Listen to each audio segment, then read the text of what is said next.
The VIX index is a popular tool used to measure market fear. Let us look at what it actually tells us about stocks. At its core, the VIX tracks expected price swings in the S&P 500 over the next 30 days.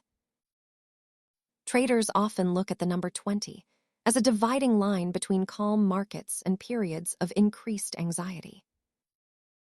The index is derived from option prices, which act like insurance premiums for the stock market. While stocks track the growth of businesses, the VIX tracks the emotional temperature of the market participants.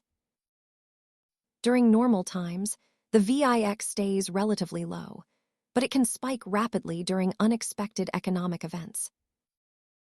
Remember that price swings can be normal, so do not let a high VIX reading drive your long-term decisions. The VIX is just one data point in a complex market. Subscribe for more financial basics.